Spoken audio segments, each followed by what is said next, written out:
저희 다음 세대부터는 점진적으로 멈춰질 거라고 생각을 해요. 그냥 본인이 X를 안 하면 되잖아. 본인이 X를 안 하면 되고.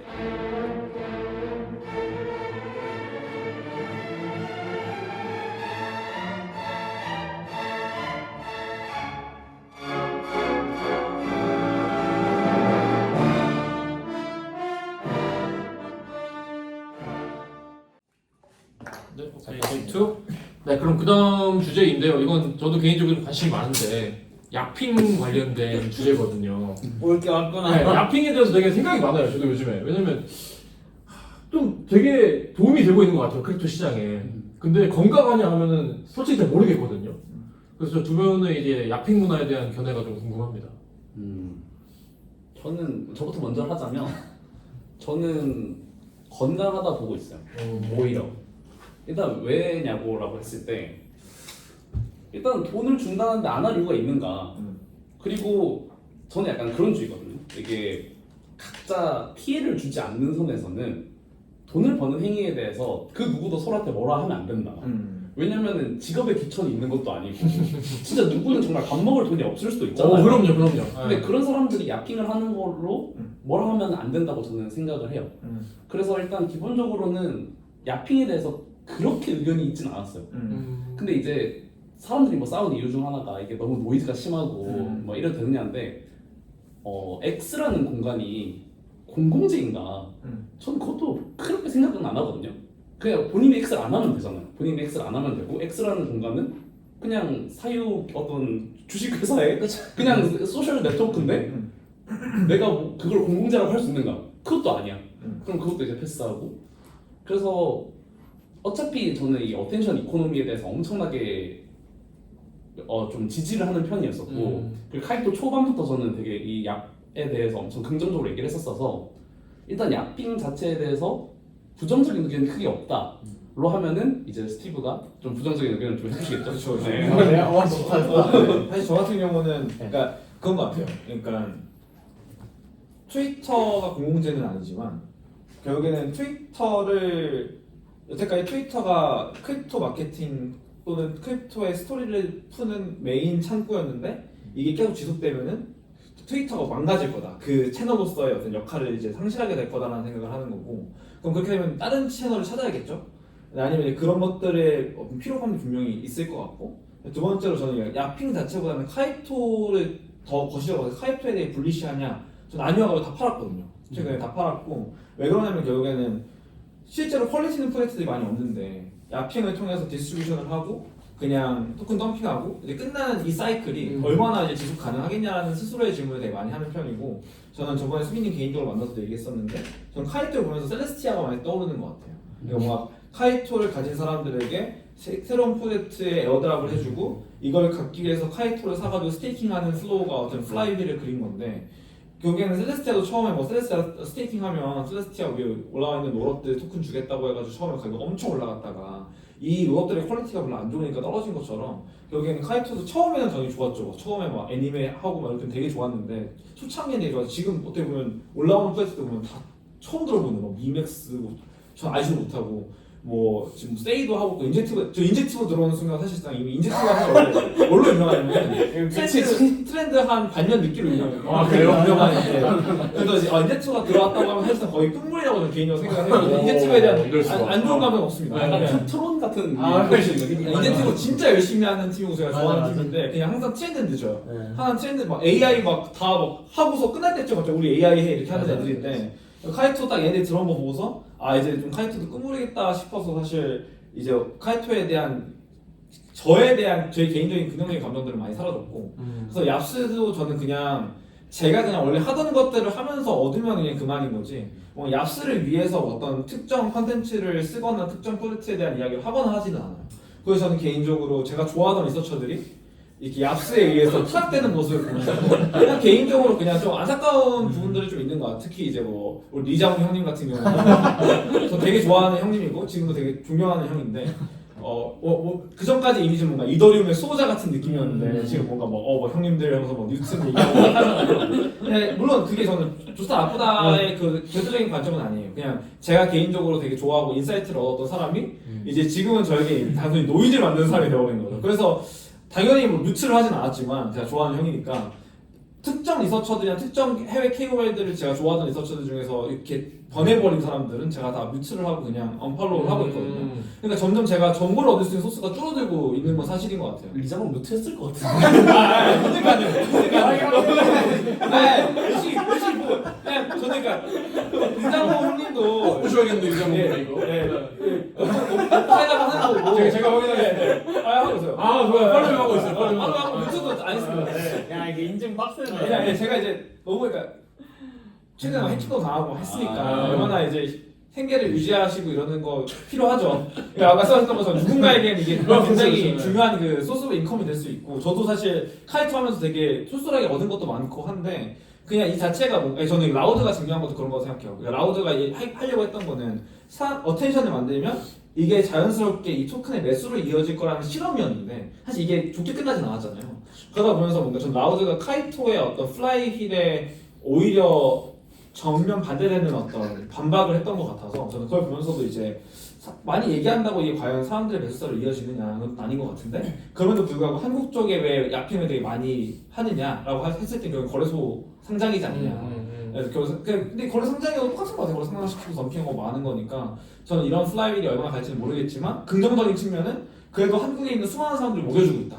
저는 그것만으로도 사실 여태까지 한국 시장이 단순히 애쉬 리퀴디티로 쓰였던 거에서 한 단계 더 진화하긴 한 것 같아요. 그래도 많은 사람들이 이걸 통해서 얻어가는 게 있고 100만 원이라도 200만 원이라도 얻어가서 이걸로 맛있는 거 사 먹을 수 있다면 그래도 한국 시장이 당하고만 있지는 않는 거니까 그래서 이런 식으로 발전해 나가는 어떤 방향이라고 생각을 하긴 합니다. 그래서 저는 나중에 시장처럼 수렴할 것 같아요. 이게 노이즈가 많아지니까 점점 퀄리티가 안 좋아지고 사람들이 많이 안 하게 되고 그 보상량 줄어들면 안 하게 되고 하면서 점점 또 줄어들고 이게 이퀄리브리엄을 맞춰서 가지 않을까 생각이 듭니다. 저는 약간 세 가지 관점에서 생각을 하고 있거든요. 그러니까 카이토를 좀 당연히 저 노이즈가 너무 많고 좋아하는 리서처들이 타락하는 걸 보면서 너무 안타까운 게 크지만 일단 첫 번째로 과거에는 안 그랬는가? 과거에 안셈 밈코인 막 할 때, 무란 이런 애들 할 때 과연 뒤에서 돈 안 받았다고 확신할 수 있는가? 무조건 받았잖아요.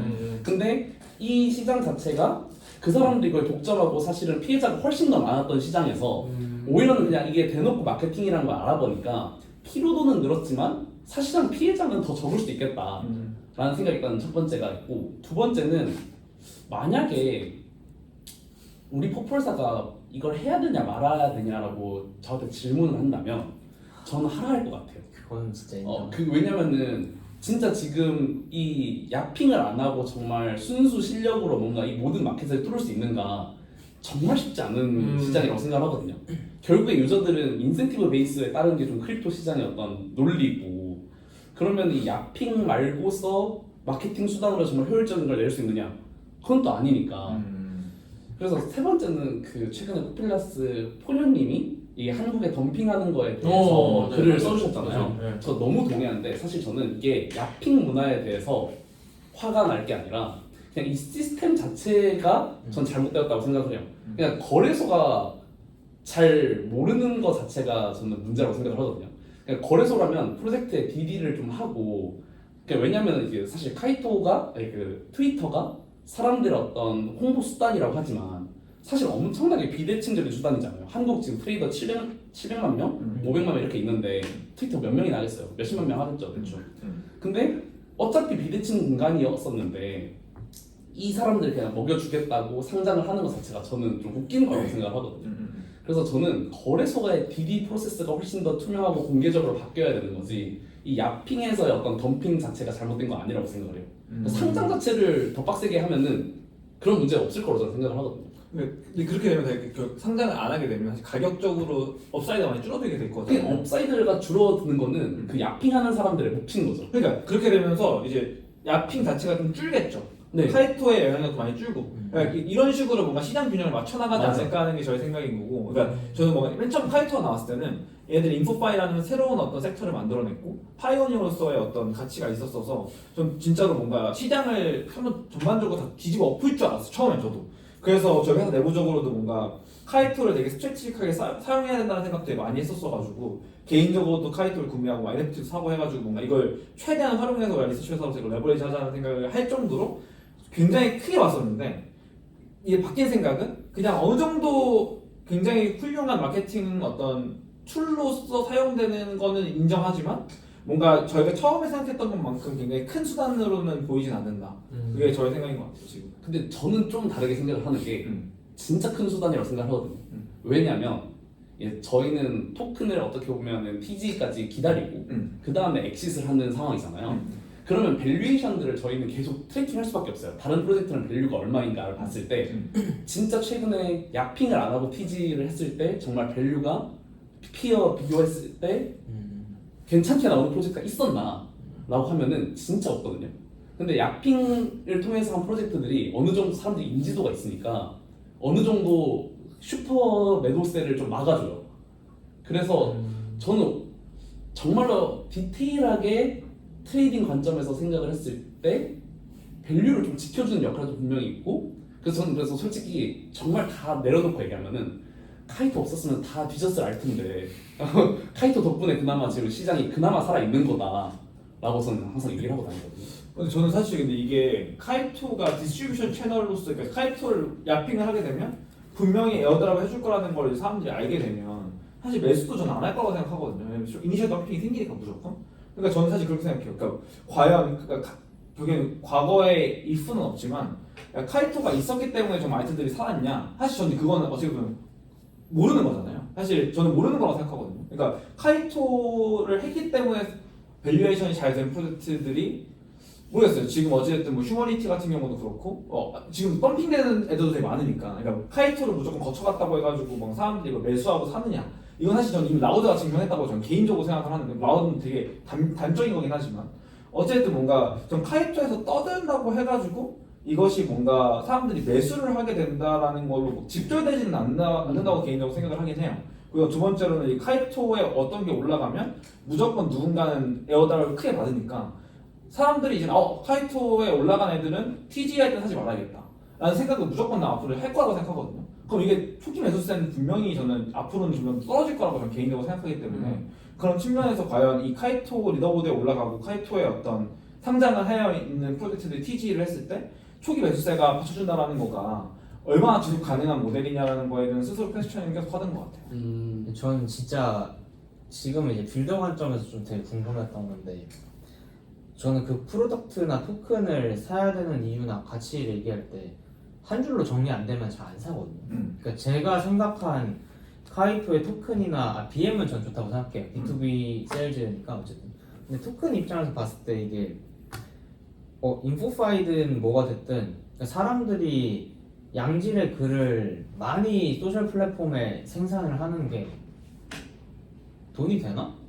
그러니까 이게 무슨 이걸로 어떻게 돈이 되지? 그러니까 진짜 극단적으로 짧게 말하면은 글이 돈이 되나? 이거였어요. 근데 저는 그 질문에 저도 이제 카이토 애드도 받고 중간중간에도 그 트레이싱을 했었는데 저는 그게 아무리 생각해봐도 답이 안 나오더라고요. 내가 볼 때 내가 보는 크립토 마켓이나 쉘드파이에서는 글이 돈이 안 돼요. 그러니까 전통적인 금융사, 자산운용사들도 결국 리서치 센터도 있고 많은 리포트나 뭔가를 내지만 결국 퍼포먼스는 진짜 그 트레이딩을 하는 사람들 어느 센터에서 얼마나 ROI를 찍었냐 이제 그거인 건데 진짜 글 자체로만 돈이 되냐에 대해서 저는 해결을 못 해가지고 그래서 저는 그냥 다 위에서 팔았어요 그때.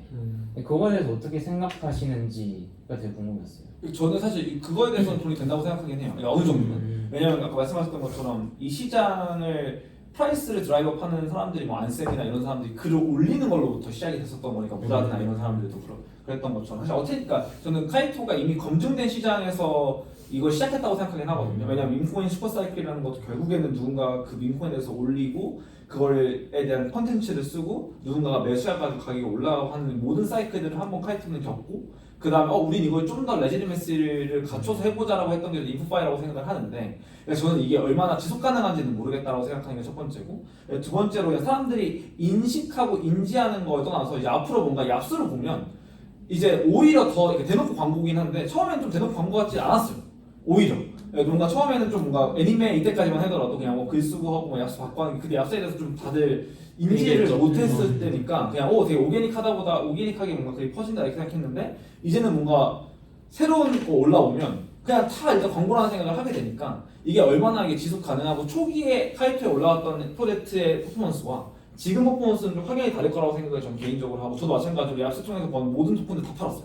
그냥 TD 날에 다 팔았어요. 그러니까 근데 아마 저만 그런 건 아닐 거란 말이에요. 사실 저도 전 얍스를 한 번도 얍스를 위해서 글을 써본 적은 없지만 글을 쓰다 보니까 얍스를 얻고 해당 프로젝트에 에어달을 받은 적은 많아요. 베라체인도 그렇고 저는 베라체인 왜 받았는지도 모르겠어요. 베라체인에서 얍핑한 적이 한 번도 없는데 베라체인 주더라고요. 탑 얍퍼여서 다 팔았어요. 왜냐면 모르니까 제가. 그래서 뭐 스토리도 어쨌든 받자마자 다 팔았고 그 얍스를 받은 토큰들은 그냥 그런 것들을 보면서 내가 그냥 너무 그냥 라이트 커버라서 다 파는 건지 아니면 다른 래퍼들은 홀딩을 하는지 이런 것도 사실 모르겠는데 제가 다 고점에서 TG 때 팔면 다른 사람들도 웬만하면 다 팔지 않을까 하는 생각을 전 개인적으로 하는데 그럼 이런 거에 대한 이제 결국에는 이 얍스를 해가지고 노이즈 마케팅을 했을 때 사람들이 살 매수세가 이 매도세를 무조건 상회해야지만 이게 가능한 건데 이게 언제까지 될지는 사실 잘 모르겠다라는 게 저희 개인 생각이긴 한데 전 둘 다 어느 정도 효과가 있다고 생각을 하는데 여기는 어떤 거가 더 크냐 작냐에 대한 밸런스가 아닐까 하는 생각을 합니다. 저는 사실 이 모델은 유지 안 될 거라고 저는 생각하고 있어요. 이 모델 자체만. 왜냐면은 사실 크립토에서 한 개의 모델로 지금까지 살아남은 프로젝트가 손에 꼽거든요. 맞아요. 진짜 뭐 유니스왑 뭐요 정도. 근데 걔네들은 어떻게 보면 정말 유틸리티가 있어서 사용을 하는 거니까. 그래서 근데 저는 그런 생각해요. 저는 코인을 사는 가장 큰 이유는 팀이 얼마나 이 시장을 정말 빨리 파악을 하고 그리고 이제 그걸 반영하느냐 했는데 저는 그래서 되게 싫어하는 프로젝트 중 하나가 버추얼이었거든요. 근데 버추얼을 안 좋아하는 이유는 저는 이제 AI를 전공한 사람 입장에서 이건 AI가 아니기 때문에 사람들이 AI 내러티브를 하는 게 싫었지만 근데 버추얼 팀에서 좀 감탄을 한 거는 이 프로젝트의 도파민이 떨어질 때쯤에 새로운 도파민을 또 가지고 오더라고요. 제네시스 런치라든지 아니면 뭐 또 새로운 뭐 포인트 제도, 스테이킹 제도 이걸 가져오니까 그래서 저는 그런 의미에서 카이토 팀은 결국 이런 시스템을 바꿀 거라고는 생각을 하고 있어요. 왜냐면 제가 만나본 파운더 중에 카이토 유후가 제 그거에 가까운 파운더였거든요. 그거를 좀 수긍할 수 있는 파운더. 그리고 원래 본 질문이 뭐였죠? 한단어 그러니까 저는 글이 돈이 글이 돈이 되는가? 그러니까 글이 매수세를 만들어내거나 매출을 만들어내는지 저는 무조건 만들어낸다고 생각합니다. 그러니까 웹2 시장에서 최근에 AI 프로젝트에 투자받은 클롤리를 보면서 많이 느꼈는데 결국에 이제 시장 자체가 완전 자유 경쟁 시장의 끝으로 지금 도달하고 있잖아요. 정말 세상 자체가 그렇기 때문에 결국에 자기 PR이 되게 중요한 상태인 거고 그 부분에 있어서 글만큼 효과적인 게 저는 없다고 생각을 해요. 그래서 당연히 이제 기존의 어떤 제조업 시절에는 이런 것들이 다 무의미 있겠지만 저 최근에 제 채널도 올렸지만 전 결국엔 모두 광대가 된다고 생각을 하거든요. 결국에는 모두 서로의 어떤 도파민을 채우기 위한 걸로 가치가 형성이 될 건데 그런 의미에서 글 이런 것들 도움 될까 생각하고 특히 전 AI 있으면서 제일 크게 느꼈던 게 AI 엄청 붐일 때 알파고 이후에 처음으로 거의 흑자를 낸 AI 회사가 어딘지 아십니까? 어딜 것 같아요? 알파고 이후에 처음으로 흑자를 낸 AI에서 네, 거의 그냥 국내에서 국내에서 국내 투자 진짜 많이 받았거든요. 진짜 모르겠어요. 근데 진짜 다 거의 적자였단 말이야. 근데 스노우가 AI 필터로 들으니까 맞아. 흑자를 냈거든요. 그러네. 저는 그래서 그때부터 알았어요. 이게 과연 그리고 지금도 AI에서 제일 돈을 많이 버는 회사는 비디오 생성 모델 팀들입니다. 근데 이 비디오 생성이 정말로 뭐 세상에 뭔가 플러스를 해주느냐? 아니 그 전 아니라고 생각합니다. 맞아요. 전 똑같이 크립토에 적용이 된다고 생각을 해요. 맞아. 결국에는 우리가 원하는 것을 만족시켜주는 그래서 결국 베네류가 오지 않을까 그런 생각 좀 많이 해요. 그 시가미님이 하신 질문이 제가 처음 해시드 IR 갔을 때 받았던 질문이에요. 리서치가 돈이 되냐? 네, 저희도 리서치를 하는 거고 글을 쓰고 콘텐츠를 하는 게 저희 업이니까. 그래서 저희 처음 창업했을 때 뭐 해시드뿐만 아니라 수많은 투자 VC들 그다음에 수많은 저의 창업을 반대했던 제 지인들이 저한테 했던 말이 리서치는 돈이 안 된다. 사실 근데 지금도 돈이 많이 안 되긴 해요. 근데 어쨌든 지금 먹고 살 만큼은 벌잖아요. 그러니까 그런 것만으로도 그러니까 저희가 느꼈던 거, 저희가 검증하고 싶었던 것 중에 하나가 그런 것들이긴 했어요. 그러니까 제가 전 회사에 있을 때도 뭔가 리서치 팀이 그냥 부가적인 팀으로 여겨지는 게 좀 개인적으로 속상했어요. 그래서 뭔가 리서치로도 뭔가 부가가치 창출할 수 있다는 거를 증명해보고 싶었고 그래서 어떻게 보면 지금 회사를 창업하게 된 가장 큰 계기이기도 한데 크립토가 좀 재밌는 이유는 그러니까 저희 회사도 어떻게 보면 그 어텐션 이코노미라는 큰 어떤 그 시장의 한 부분을 맡고 있다고 생각하긴 해요. 그러니까 결국엔 저희가 지금 이야기하고 있는 것들, 저희가 이야기하고 있는 체인, 이야기하고 있는 토큰이 결국엔 관심을 받기 위해서 저희한테 오는 거고 저희는 그거를 어떻게 보면 예쁘게 포장해서 이야기를 하는 게 저희의 업이란 말이에요. 물론 아무 근본 없는 애들을 예쁘게 포장할 수는 없죠. 당연히 어떤 기본적인 걸 하는 애들 중에서 괜찮은 것들을 하는 애들 위주로 저희가 골라서 포장을 해주는 건데 결국에 사람들이 듣고 싶어하는 것들은 그런 거일 거고 그 예를 들어서 뭐 어떤 토큰을 홀딩하고 있는 사람들이 저희가 그렇게 얘기해주면 당연히 어떤 더 컨빅션이 생길 거고 이런 것들에 대한 싸움이라고 저는 개인적으로 생각을 하고 두 번째로 저는 어떤 글 자체보다도 컨텐츠는 저는 여태까지 세상을 바꿨다고 생각하는 사람이거든요. 그러니까 히틀러도 어떻게 보면은 안 좋은 예시지만 말 하나로 거기까지 올라갔잖아요. 그 다음에 그 수많은 사람들이 결국에는 말 하나, 메시지 하나, 글 하나로 정말로 많은 세상을 바꿨다고 생각해요. 저는 미국 스타를 굉장히 좋아하는데 미국 스타를 크게 바꿨던 것 중에 하나가 토마스 페인의 상식이라는 책인데 이 책을 읽고 수많은 사람들이 정말로 그 혁명가가 돼가지고 미국 혁명을 일으켰던 것처럼 저는 그래서 포퓰러스가 그런 회사가 되고 싶은 거였고 아직도 그런 꿈을 꾸고까지 이루지 못했어요. 그냥 뭔가 저희는 경전을 만들고 싶어요. 경전을 만들고 어떤 성서를 만들고 이런 걸 통해서 사람들을 설득하고 하는 게 재밌고 그게 뭔가 가격과 시장으로 나오는 게 저는 크립토여서 저는 그게 너무 재밌는 거고 제가 아직까지 이 시장 못 벗어나는 이유인 것 같아요.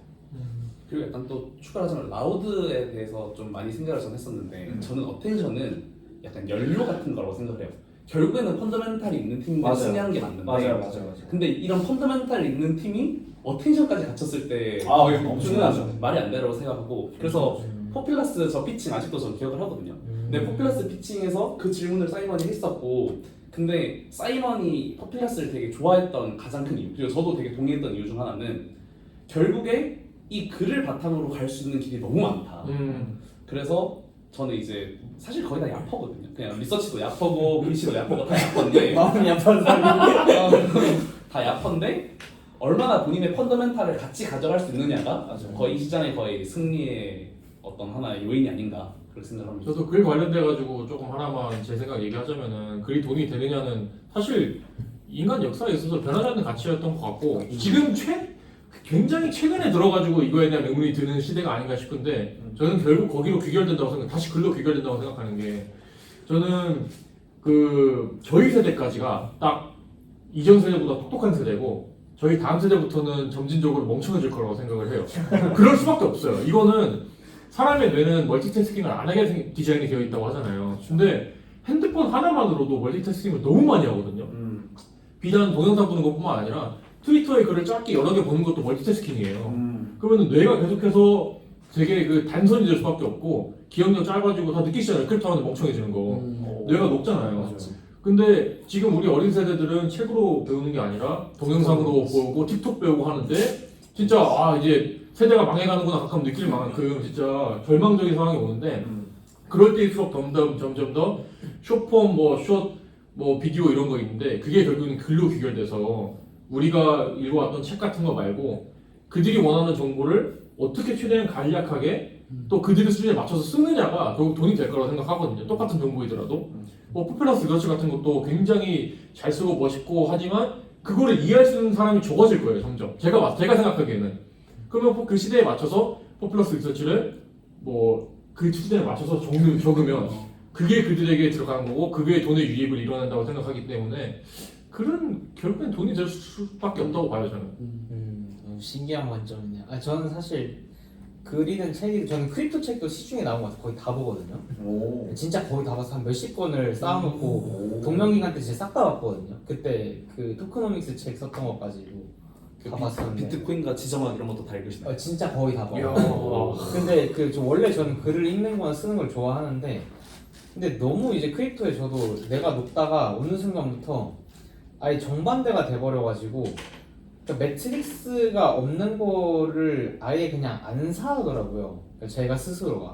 그러니까 옛날에는 이제 리서치 글이나 트위터에 실링이나 그런 정보들 텔레 이런 걸 보고 많이 뭔가 체험도 하고 경험도 하고 사고 이랬는데 어느 순간 너무 과부하가 걸렸는지 모르겠는데 그냥 다 차단하고 저는 텍스트를 그냥 다 차단하고 그냥 오로지 매트릭스만 봐요. 그냥 저는 코드랑 숫자밖에 거의 안 보거든요.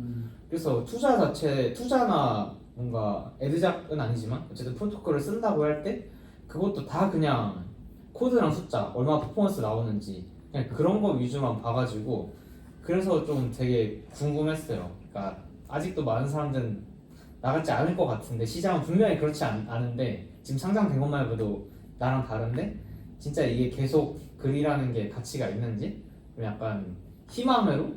네, 그러니까 네오가 되는 그러니까 저는 그런 게 리서치가 저는 돈이 됐으면 하는 사람이었어요. 그러니까 포퓰러스 처음에 이제 막 나왔을 때도 제이님한테 연락해가지고 막 가서 그랬었거든요. 왜냐면 제가 진짜 응원하는 팀이고 나는 리서치가 너무 글 읽고 이런 거 메시지 나오는 것도 너무 좋아하는데 아무도 이걸 보고 돈을 안 쓰는 것 같은 거예요. 그러니까 프리미엄 서브스크립션이라든지 뭐 컨설팅 피라든지 그러니까 그래 돈을 안 쓰는 것 같은데 이거를 리서치를 메인 컨셉이나 BM으로 잡은 이제 찐 리서처 회사가 있다?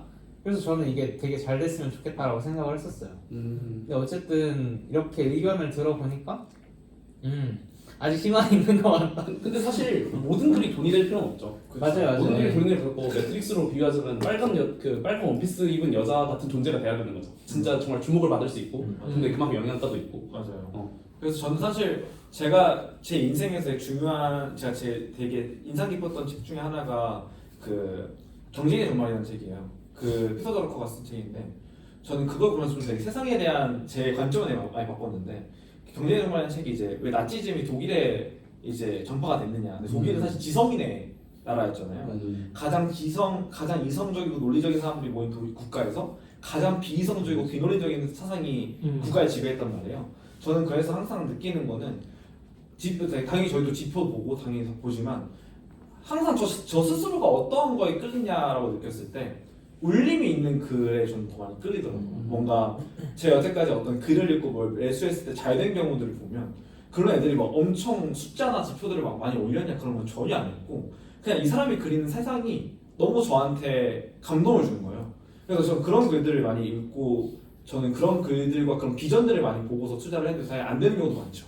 그렇지만 사실 저는 저 자신이 좀 뭔가 너무 문과여서 그런 걸 수도 있는데 그냥 그런 것들 울림이 있는 글들에 움직이고 그냥 울림이 있는 글에 제 스스로가 동하는 것 같아요. 그러다 보니까 저도 저의 목표도 저의 꿈도 울림이 있는 글들을 쓰자라는 게 저의 목표인데 사실 그게 리서치냐?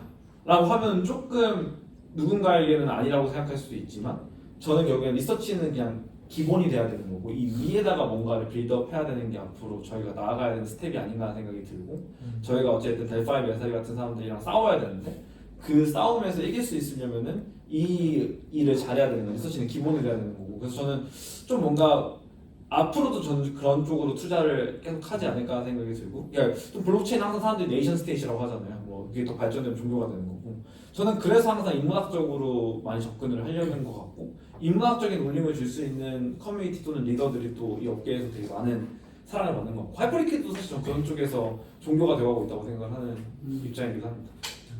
전 그리고 반대로 그래서 저는 항상 데이터만 올리잖아요. 맞아. 저는 이제 그런 것들을 하는 거 다 좋고 나만 아니면 된다라는 주의라서 전 그래서 이제 채널에 데이터만 올리게 되는 그런 방식입니다. 스티브님이 말씀하신 게 조금 울림이 있네요. 결국에는 되게 인간적이지 않은 시장에서 돌고 돌아 울림을 주는 건 이제 인간적인 맞아요. 그러니까 교감, 맞아요. 뭐랄까 통합 이런 거니까 뭐 탈중앙 하자고 만났는데 결국에는 이제 중앙에 만나서 우리가 이제 약간 연결이 돼야 이제 그래야 투자가 되는 뭔가 아이러니하면서도 좀 약간 좋네요. 저도 문과라 가지고 저도 그런 울림이 있는 거 되게 좋아합니다. 그래서 결국에는 뭐 문과적인 저도 생각해보면 최근에 가장 인상적이었던 거는 제프가 올린 거였던 것 같아요. 그 those who can do, those who can't afford 그거 있잖아요. 네. 저 그거 보면서 되게 당연하고 뻔한 말인데 뭔가 그냥 저 사람이 이렇게 움직이고 막 여기저기서 퍼드나 막 온갖 글들이 올라온 시점에 그렇게 짧게 그냥 쓰니까 그 되게 오랫동안 기억에 남더라고요. 그래서 그런 거 생각해보면은 그래 영향력이 확실히 있다. 무조건 있죠. 네. 저는 크다. 전 제프가 도건에 굉장히 잘 가지게 성장한 도건이라고 그렇게 말하니까 럭키 도건이에요. 럭키 이런 도건이라고 생각해요. 저도 그래서 제프 그리고 되게 뭔가 동하거든요. 네, 엄청 동하는 좀 맞았긴 하네. 네. 2부 거의 약수 시작해서 꽉 채웠네요. 네. 네, 뭐 되게 굉장히 궁금한 주제이긴 했어요. 근데 두 분이 어떻게 보면은 상반된 의견을 가지고 있으셔서 아주 상반되지 않았으면서 또 약간 그러셔서 좀 되게 건설적인 대화가 있었던 것 같아요. 저도 얍스에 대한 생각도 많고 특히 얍스가 그 논란의 여접시 최고의 화제잖아요. 네, 그래서 얍스 안 하면 바보잖아요 요즘에 거의. 그렇죠. 그래서 근데 이 약간 양쪽 다 의견 들어보고 있어서 너무 좋았던 것 같은데. 근데 사실 얍스가 이렇게 다 얘기해서 둘 다 안 하잖아요. 맞아요. 근데 왜냐면은 이 뭔가 결국 정말 고급진 인간적인 야퍼가 되려면 거기서 밸류가 희석되면 안 되거든요. 맞아요. 아, 이거 리장문 저도 그거 아닌 것 같은데. 아니 그래서 결국에 진짜 저는 자유 경쟁 시장이고 결국 자기 선택이니까. 그쵸. 근데 저희는 그걸 했을 때 오늘 이제 불이익이 너무 크기 때문에 아, 안 하는 거고. 맞아. 그런 거. 그래서 막 저희 맨 처음 라우디가 나왔을 때 막 포뉴님이 저 제 자아를 버리기 일보 직전이다 이러면서 막 혼자서 정체성 크라이시스를 막 하더라고요. 왜냐면 본인이 근데 한참 이제 막 좋은 글들 막 올리고 있을 때 갑자기 라우디오 이러고 있으니까 그래서 막 그런 것들이 한번 저희한테 오는 것 같아요. 되게 저희한테 챌린지가 여러 가지가 오지만 이번에도 사실 진짜 저도 라우디오 할까 말까 고민 되게 많이 했거든요. 그런 것들이 항상 늘 오지 않나 생각을 좀 하게 되는 것 같아요. 저는 되게 소심한 야퍼예요. 그러니까 이거 하기 싫은데 안 하기엔 너무 자꾸 유혹이 생기고 저는 특히 저의 특화가 이제 뭐 AMA라든지 투어 같은 거 하는 사람이다 보니까 그 유혹을 너무 많이 받아요. 프로젝트랑 그 야핑하는 프로젝트랑 AMA 하면은 그렇지. 저 퇴근해서 댓글 달아주세요. 뭐 게시글에서 하게 되거든요. 너무 프리라이드니까. 그래서 지금 소심하게 하고 있어요. 언제 이게 뒤집힐지 모르겠는데 저는 아직도 그렇게 생각해요. 이 카이토 야핑 메타가 끝나고 한번 휩쓸고 지나고 나면 거기 휩쓸리지 않고 자리를 지킨 사람들이 가장 빛날 거예요. 제가 생각하기엔 그래요. 지금 이 두 분도 마찬가지고. 저격 아닙니다. 저격 아니고요. 근데 이제 그 신념을 버리지 않고 항상 그래 왔어요. 뭔가 메타라든지 모두가 다 이렇게 건너갔을 때 자기 자리 꿋꿋이 지킨 사람들이 지나고 나서도 롱런하고 오래 가더라고요. 저는 두 분도 그러실 거라고 믿어 의심치 않습니다. 저는 개인적으로 하던 안 하던 그냥 반대쪽을 가지고 까거나 꺼드럼만 안 하면 되는 거 같아요. 그럼요. 진짜. 네. 왜냐면 저는 솔직히 하는 거 너무 좋거든요. 근데 안 하는 사람을 바보라고 치는 게 너무 웃기고 근데 안 하는 것도 좋은데 하는 사람을 또 바보라고 하는 것도 너무 웃기는 상황이라 가지고 카르마 관리가 이게 진짜 중요해. 전 크립토에서 카르마 관리 안 된 사람 중에서 자기서 한 명도 없거든요. 맞아. 카르마 감성 제일 중요하다. 앞서 제가 안 하면 바보라고 했는데 이거 편집해야겠네요. 진짜 카르마 스택 관리가 진짜. 제 약간 항상 생각의 1순위여가지고 진짜. 그래서 겸손 해야 됩니다, 진짜. 저도 홈블맨 해야죠. 정말 홍보를 해야죠. 네. 저희 회사도 이제 홈볼 리서치 바꿀까 봐요. 홈볼 리서치. 아무튼 오늘 거의 뭐 시간 솔직히 지금도 되게 짧은 것 같아요. 얘기하려면 계속 갈 수 있을 것 같은데 또 너무 길어지면은 바쁘신 분들 모셔놓고 실례니까 이 정도로 마무리할까 하는데 뭐 마지막으로 하고 싶은 말씀 있으실까요, 자유롭게? 뭐 사실 저 같은 경우는 일단 먼저 이런 자리 불러주셔서 발언할 수 있는 기회를 주셔서 너무 감사하고요. 아쉽네요. 더 얘기할 수 있는 게 많고 사실 저는 아마 이 자리에 앉혀놓으면 24시간도 얘기할 수 있는 사람이라서 워낙 말이 많고 말이 많은 사람이기 때문에 또 글도 많이 써요. 저는 말이랑 글이 제 업이고 아마 죽을 때까지 제 업이 되지 않을까 생각을 하는 사람이라서 근데 뭐 크립토 자체에 대해서 저 개인적인 생각은 뭐 항상 저는 7년 동안 있으면서 다 끝났다라는 말이 여섯 번 왔었던 것 같거든요. 그래서 스스로도 뭐 되게 탈부도 고민 많이 하고 했는데 진짜 안 죽더라고요. 이 시장은 좀 죽을 수 없다고 생각해요. 왜냐면 저 같은 사람들이 있기 때문에 그냥 이제 이미 그 과거로 돌아갈 수 없는 사람들이 이제 많아지고 저는 이 시장의 사이클은 결국에는 고급지게 얘기 안 할게요. 저는 그냥 점점 뇌가 녹는 사람들의 그 파이가 넓어지면 시장이 커지는 거라고 생각을 하는데 리텐션이 어마어마하다고 생각해요. 저는 이 시장이 좀 도파민이. 저는 그래서 시장 자체는 앞으로도 계속해서 있을 거고 근데 수빈이 말씀하신 것처럼 이제 뭔가 좀 본격적으로 뭔가 나오기는 해야 된다. 그러니까 당연히 저도 맨 처음에 왔을 때 들어왔을 때는 저는 진짜 이게 혁명적인 수단이라고 생각을 했었던 사람이었는데 지금은 이제 그거보다 거의 한 100분의 1 정도의 익스펙테이션으로 줄어들었지만 그렇다고 해서 제가 여태까지 이 업계에서 했던 일들이 되게 무의미하냐 또 그런 것도 아니고 아까 말씀드렸던 것처럼 저는 이 시장이 저한테 가치 있는 이유는 맨 처음엔 되게 우선 철학적인 뭐 이런 거였죠. 지금은 제가 제일 좋아하는 일이 이 시장에서 어떤 결과물로 이루어질 수 있다는 걸 실질적으로 눈으로 목도할 수 있다는 게 너무 감사한 일인 것 같아요. 그래서 저는 원래도 저는 2010년도부터 글을 썼었고 저는 막 주필드 막 글 카피라이팅 같은 거 하면서도 저는 글 쓰는 걸 연습을 많이 했었거든요. 그런데 이게 뭔가 그때도 느꼈던 거지만 철학 했을 때도 사람들이 취업 못할 거라고 했어요. 그러니까 애초에 철학가들이나 뭐 글 쓰는 사람들이 취업하기가 되게 어려운 시장이잖아요. 그런데 어쨌든 지금 글로 돈벌이를 할 수 있다는 것만으로도 되게 감사하면서 살고 있고 그게 또 이 재미있는 현상으로 이 트랜지션이 그러니까 컨버전이 된다는 거가 저는 너무 감사하고 좋은 일이라서 앞으로도 계속해서 뭔가 저는 좋은 컨텐츠를 쓰는 사람이 되고 싶습니다. 네, 그래서 앞으로도 홈플러스 관심 많이 가져주시고 저희도 좀 더 재밌는 컨텐츠, 좀 더 도파민 주입분한 컨텐츠를 좀 쓰고 해서 이 시장에서 더 유의미한 족적을 좀 남길 수 있도록 해보겠습니다. 기대하겠습니다. 말을 너무 잘하셔가지고 근데 저도 하고 싶은 얘기가 제가 텔레그램 채널을 거의 3년 동안 운영을 하면서 항상 제가 마음을 가지고 있는 거는 다른 사람이 피해를 안 받았으면 좋겠다는 생각을 정말 많이 하거든요. 크립토라는 것 자체가 비이성적인 시장이기 때문에 피해를 받을 수 있는 게 되게 많고 그래서 아까 전에 험블맨님이 이 멀티태스킹이 안 되고 점점 멍청해지는 세대라고 했는데 이게 사실 유발 하랄리아 넥서스에서 그대로 얘기를 하거든요. 이게 사람들이 점점 타인의 의견에 대해서 기대하게 되고 그걸 바탕으로 의사결정을 내리니까 점점 어리석은 결정을 내린다는 건데 저는 그래서 전 복합적인 감정을 가지고 있어요. VC로서 투자한 프로젝트를 홍보해야 되는 입장과 종종 제가 보는 관점에서 제 포트폴리오가 안 좋을 수 있다는 생각을 종종 하기 때문에 항상 걱정이 되는데 그래서 이걸 보시는 분들이 뭔가 누군가를 절대 안 믿었으면 좋겠다고 생각해요. 리서치 회사든 그리고 VC든 저든 그냥 안 믿고 오로지 본인만의 어떤 기준을 가지고 투자를 했으면 좋겠다는 생각을 하고 있습니다. 네. 완전 NFA DYOR이. 그게 정말 항상 저희 할 때마다 끝에 그렇게 얘기가 될 것 같은데. 네. 애초에 Don't Trust Verify라는 말을 맨날 달고 사니까 맞는 말. DYOR은 절대 틀리지 않습니다. 네.